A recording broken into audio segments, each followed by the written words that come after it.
Hello everyone, स्वागत है आपका नेक्स्ट वीडियो में।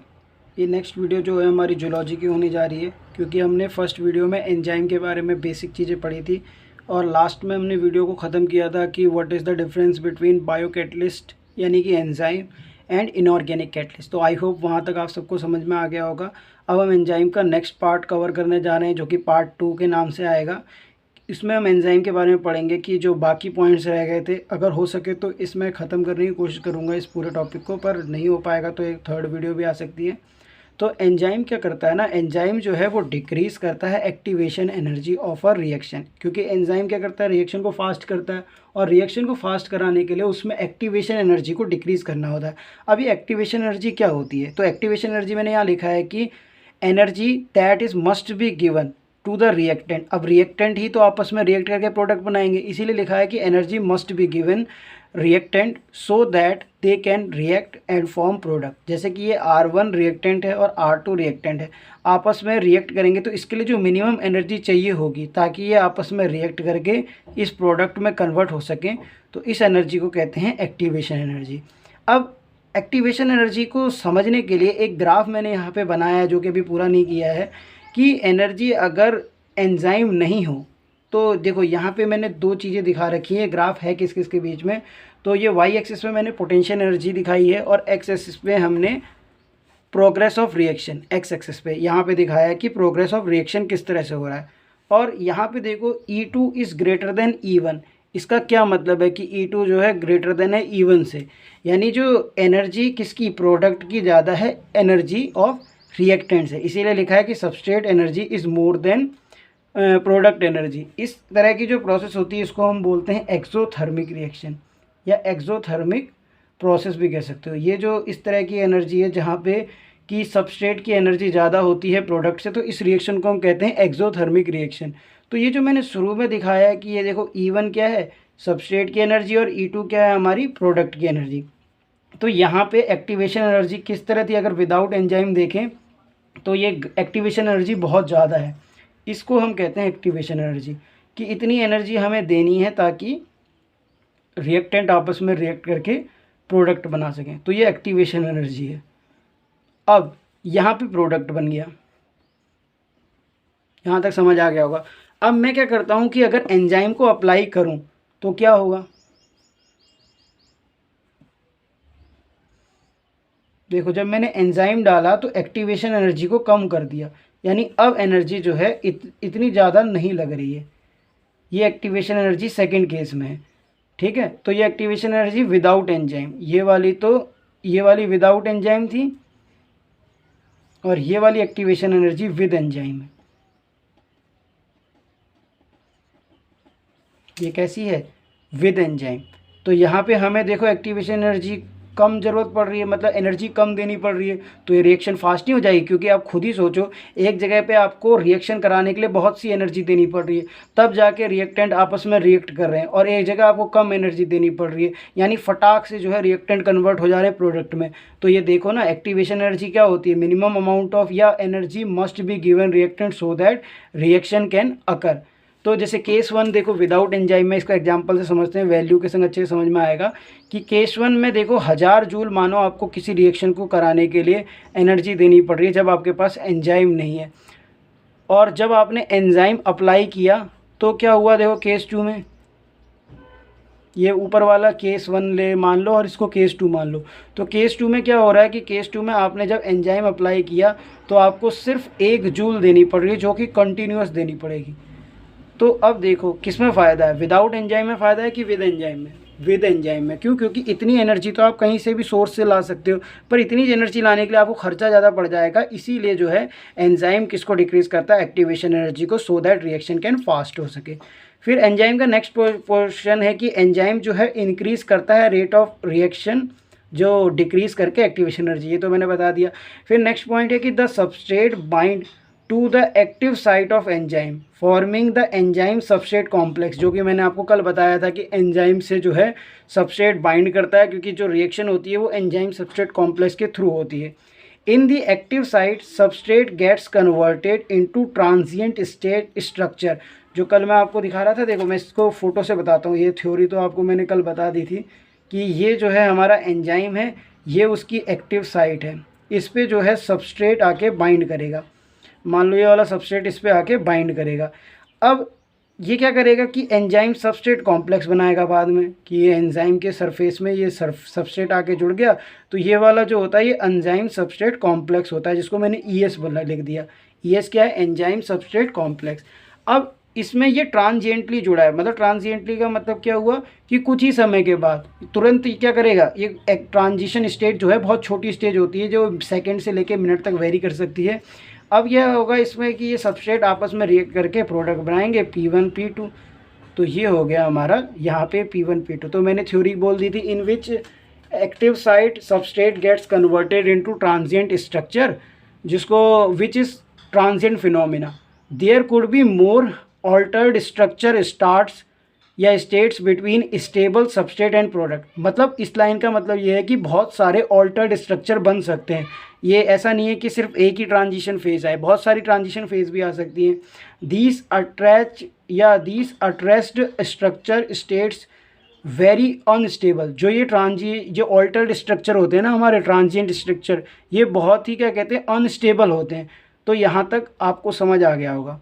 अब मैं बताता हूँ कि ये एंजाइम की एक्टिविटी को कौन से फैक्टर हैं जो बढ़ा सकते हैं या घटा सकते हैं। क्योंकि अब एंजाइम का हमने फंक्शन तो पढ़ लिया कि एंजाइम कर क्या रहे हैं, एक्टिवेशन एनर्जी को डिक्रीज़ कर रहे हैं, बायोकैटलिस्ट होते हैं, ये रिएक्शन को फास्ट करने का काम करते हैं। और इसमें मतलब एंजाइम सबस्ट्रेट कॉम्प्लेक्स बनता है, जो कि बहुत सारे ऑल्टर्ड स्ट्रक्चर देता है, जो कि ट्रांजिएंटली होते हैं, यानी कुछ ही समय के लिए होते हैं, और ये अनस्टेबल भी होते हैं, इसीलिए फटाफट जो है प्रोडक्ट बन जाता है। तो अब इस एंजाइम की एक्टिविटी को डिक्रीज़ करने के लिए कई सारे फैक्टर हैं। तो वो कौन से फैक्टर हैं उनके बारे में पढ़ लेते हैं। Factors affecting enzyme activity.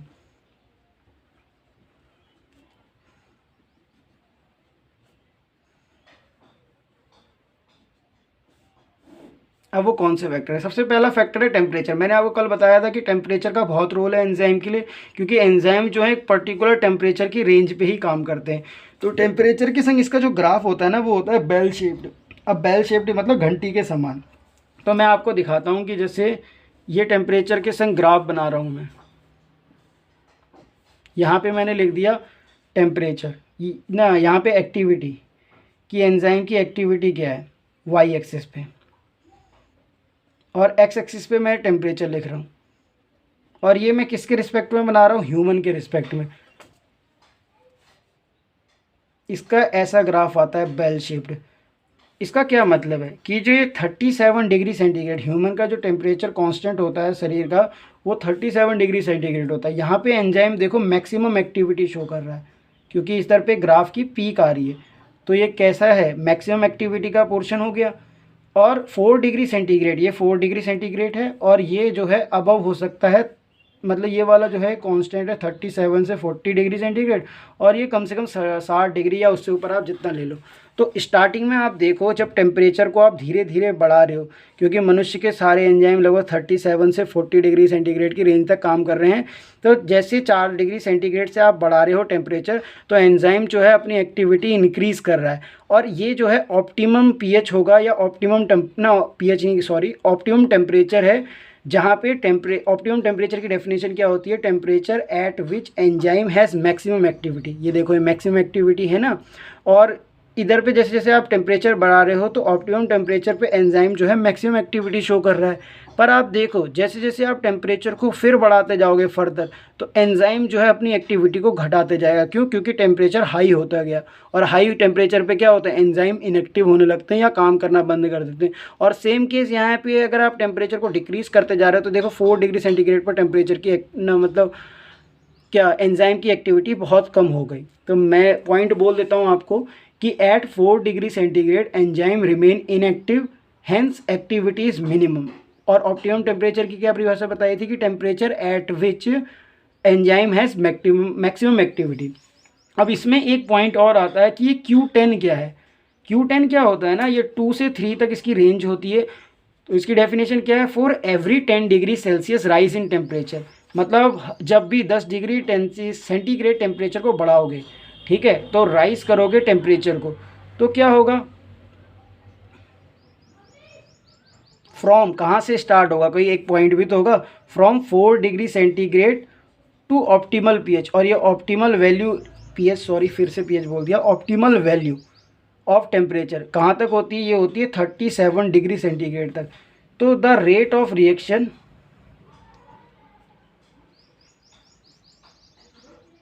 Increase by 2 to 3 times. तो यही Q10 वैल्यू, Q10 वैल्यू क्या होती है कि every 10 degree centigrade rise in temperature from 4 degree centigrade to optimal 37 degree centigrade value, the reaction या rate of reaction increase by 2 to 3 times. तो इसको हम बोलते हैं Q10 वैल्यू। अब मैं दूसरा फैक्टर जो है इसमें पीएच होता है, जो कि काफ़ी इंपॉर्टेंट फैक्टर है, जो पीएच पे भी मैंने बताया था कि ऑप्टिमम टेम्परेचर पीएच चाहिए होता है।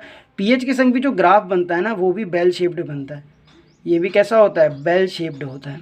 और ये जो मैं ग्राफ बनाने जा रहा हूँ, ये सेलुलर लेवल पे पीएच का बना रहा हूँ कि ये जो सेलुलर एंजाइम्स के लिए, कि ये जो एंजाइम, एक तरफ वाई एक्सिस पे मैंने एंजाइम लिख लिया, उसकी एक्टिविटी, और एक्स एक्सिस पे मैं क्या लिख रहा हूँ? पीएच लिख रहा हूँ। तो जैसे जैसे मैं पीएच बढ़ाऊंगा या घटाऊंगा तो उसका क्या इफेक्ट होगा? तो स्ट्रक्चर तो इसका भी ग्राफ तो बेल शेप्ड आएगा। तो हमारा सेलुलर पीएच में जो ऑप्टिमल पीएच होता है वो होता है 7.0। ये ऑप्टिमल पीएच होता है, ये कोई भी पीएच मान सकते हैं, 2.0, ये 14, ऐसे कुछ भी मान सकते हो, 13 ऐसे ही।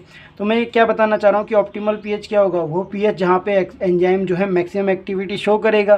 तो आप देख सकते हैं कि 2 डिग्री पे उसकी एक्टिविटी कम है, यानी पीएच जैसे जैसे डिक्रीज़ करूँगा तो एंजाइम की एफिशिएंसी घटती जाएगी, और जैसे जैसे मैं पीएच बढ़ाऊँगा तो एंजाइम की एफिशिएंसी फिर भी घटती जाएगी। तो ये भी बेल शेप्ड ग्राफ आएगा। अब जो इसमें सबसे इम्पोर्टेंट टॉपिक है एंजाइम का, कि एंजाइम एक्टिविटी सबस्ट्रेट कॉन्सेंट्रेशन पे कैसे डिपेंड करती है। थर्ड पॉइंट है इसी का। इसमें जो थर्ड पॉइंट है वो क्या है? ये काफ़ी इंपॉर्टेंट पॉइंट है। Enzyme activity and substrate concentration, इस पे आपको बहुत बहुत ध्यान देने की ज़रूरत है, क्योंकि यहाँ पे माइकलिस मेंटेन कांस्टेंट के बारे में बताऊँगा।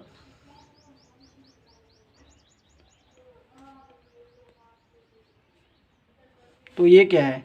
ये ग्राफ है हमारा वी मैक्स, वाई एक्सिस पे मैं वी मैक्स ले लेता हूँ, और एक्स एक्सिस पे मैंने सबस्ट्रेट की कॉन्सेंट्रेशन ले लिया। तो ये क्या होता है? इसमें हम एंजाइम का अमाउंट फिक्स कर देते हैं। मान लो हमने 100 ले लिया, फिर क्या कह रहा है? तो 100 मॉलिक्यूल ऑफ एंजाइम लिए, तो उसमें एक्टिव साइट कितनी होंगी? 100 ही होंगी। एक्टिव साइट कितनी होंगी? 100।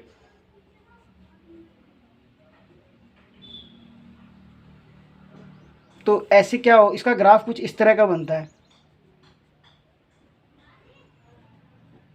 इस तरह का ग्राफ आता है। तो ये क्या ग्राफ दिखा रहा है कि जैसे देखो, ये 100 मैंने सबस्ट्रेट अगर ले लिए, जैसे 100 एंजाइम थे तो उसके संग कितने सबस्ट्रेट जुड़ेंगे? 100 ही जुड़ेंगे, उससे ज़्यादा थोड़ी जुड़ सकते हैं, क्योंकि एक्टिव साइट ही उतनी है, एक्टिव साइट पे ही तो सबस्ट्रेट आके बाइंड करता है। तो अगर मैंने 100 एंजाइम लिए तो उसके अंदर एक्टिव साइट भी 100 होगी। तो अगर मैंने सबस्ट्रेट की कंसंट्रेशन बढ़ा रहा हूँ तो ग्राफ कैसे वेरी कर रहा है ये दिखा रहा है। देखो यहाँ पे आके कांस्टेंट हो गया, मतलब कि अगर मैंने 100 सबस्ट्रेट ले लिए हैं तो 100 उसकी एक्टिव साइट से बाइंड कर गए, तो इस समय पे जो एंजाइम की जो स्पीड होगी ना, ये वेलोसिटी ऑफ रिएक्शन भी कह सकते हैं कि रिएक्शन किस तरह से फास्ट की है, क्योंकि ये ग्राफ वाई एक्सिस और एक्स एक्सिस में, वाई एक्सिस में तो वेलोसिटी ऑफ रिएक्शन दे रहा है और एक्स एक्सिस में सबस्ट्रेट की कंसंट्रेशन दे रहा है। तो 100 जब एंजाइम है, 100 ही सबस्ट्रेट है, तो इस समय पे सारे बाइंड कर गए होंगे और रिएक्शन जो है बहुत फास्ट चल रही होगी, तो इसीलिए वी मैक्स लिखा है, यानी वेलोसिटी उस समय पे एंजाइम जो रिएक्शन कर रहा है वो बहुत फास्ट कर रहा होगा। फिर कह रहा है we can not increase velocity beyond, we can't या we can not increase reaction की जो स्पीड है बियॉन्ड किसके? वी मैक्स, उससे ज़्यादा हम नहीं बढ़ा सकते। क्यों? क्योंकि उस समय पे सारे जो है एंजाइम सबस्ट्रेट के संग जुड़ चुके होंगे या जुड़ गए होंगे। फिर कह रहा है कि उस समय कोई भी एक्टिव साइट खाली नहीं रह गई होगी। अब जो यहाँ पे सबसे एक इम्पॉर्टेंट टर्म आता है केएम वैल्यू। अब ये केएम क्या होता है कि केएम इज़ दैट वैल्यू जहाँ पे जो सबस्ट्रेट की कंसंट्रेशन है वो आधी हो जाए। इसको मैंने SO से दिखाया है। तो केएम क्या है? Km is that substrate concentration at which velocity is half of maximal velocity। Maximal velocity की हाफ हो जाए यहाँ पे, ये Km वैल्यू होती है। सो ये जो S0 दिखा है ये क्या है, Km। और जो ये Km होता है इसको हम बोलते हैं माइकलिस मेंटन कांस्टेंट। ये एक साइंटिस्ट के नाम पे है, माइकलिस मेंटन कांस्टेंट। और जो ये Km होता है ना, ये इन्वर्सली प्रोपोर्शनल टू होता है किसके, inversely proportional to enzyme substrate affinity. मतलब जितनी ज़्यादा सबस्ट्रेट एंजाइम एफिनिटी होगी Km की वैल्यू उतनी कम होगी, और Km की वैल्यू जितनी ज़्यादा होगी उतनी ही कम क्या होगी, एंजाइम सबस्ट्रेट एफिनिटी। तो ये आपको रिलेशन याद रखना है, ये पेपर में आ सकता है कि क्या कहते हैं एंजाइम एक्टिविटी जो किस तरह से चेंजेस होती हैं। तो 3 फैक्टर थे, एक तो था टेम्परेचर, एक था हमारा pH, और एक ये तीसरा जो मैंने बता दिया। और क्या लिख सकते हैं Km के बारे में कि Km की वैल्यू ज़्यादा होगी तो लेस प्रोडक्ट बनेगा, क्योंकि एंजाइम सबस्ट्रेट एफिनिटी कम हो गई, ठीक है। और क्या होगा कि Km की वैल्यू ज़्यादा होगी तो वो कैसा होगा, पुअर एंजाइम होगा, यानी वो एंजाइम ख़राब होगा। तो यहाँ पे इतना ही समझाता हूँ मैं, क्योंकि वीडियो काफ़ी लंबी होती जा रही है। तो मैंने 3 फैक्टर आपको बता दिए हैं कि कौन कौन से हैं जो एंजाइम की एक्टिविटी को डिक्रीज़ करते हैं अगर या बढ़ाते हैं। तो आगे के जो नेक्स्ट अगर एंजाइम में कुछ बचा होगा तो मैं देखूँगा कि और क्या कोई एंजाइम में कुछ बच चुका है, तो उसके बारे में अगली वीडियो में आएगा। अभी तक के लिए फ़िलहाल इतना ही। Thank you.